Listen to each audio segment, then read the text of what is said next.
안녕하세요. 파란나비입니다. 미중 무역전쟁이 가뜩이나 침체된 세계 경제에 악재로 작용하면서 세계 경제를 짓누르는 가운데 일본의 경제 침체도 예외가 아닌 상황으로 일본은행 총재는 일본 경제가 둔화된 사실을 밝히고 금리 인하 가능성을 언급하고 나섰습니다.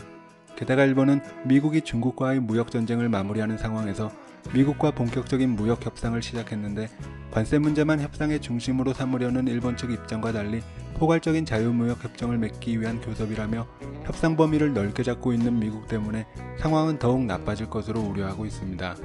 이러한 상황에서 일본은 중국과 경제협력을 높이기 위해 8년 만에 처음으로 고위급 경제대화를 늘려갔고 지난 14일엔 10년 만에 처음으로 베이징을 찾아 대화를 시작했습니다.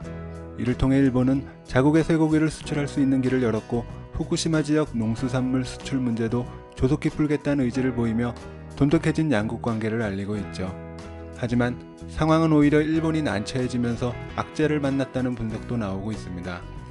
중국은 일본과의 대화에서 줄곧 자국 통신 장비 기업인 화웨이 문제를 언급했다고 알려졌습니다.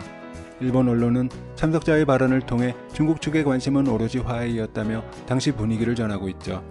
일본은 지난해 말 중국을 의식해 화웨이를 직접 언급하진 않았지만 안보상 위협이 될 것으로 판단된 기업의 제품을 쓰지 않기로 결정했다면서 사실상 화웨이 배제 방침을 밝혀 중국 측으로부터 강력한 항의를 받았습니다.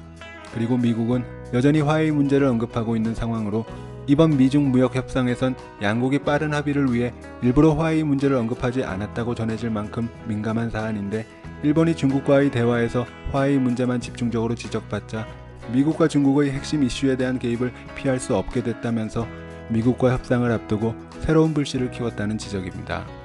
미국은 여전히 중국의 첨단 기술에 대한 압박을 강화하는 상황인데 최근에는 세계 1위 반도체 장비 기업인 미국의 어플라이드 머티리얼즈가 미국 정부의 경계해야 할 중국 기업 리스트에 근거해 중국과 거래를 중단하면서 양국의 첨단 기술을 향한 다툼이 지속되고 있는데 이러한 상황에서 일본이 쇠고기를 수출한 대가로 중국의 1대1로 포럼에 참석하겠다는 등 미국의 심기를 건드리며 미국과 협상에서 더 많은 것을 잃을지 모른다는 우려가 나오고 있고 중국에겐 중국대로 화웨이 문제에 대한 변화를 요구받으며 압박받는 형국인데 자국의 경제 위기 탈출을 시도하려는 일본이 어떤 결정을 내리며 상황을 헤쳐나갈지 관심이 모아지고 있습니다. 오늘 파란나비가 준비한 소식은 여기까지입니다. 시청해주셔서 감사합니다.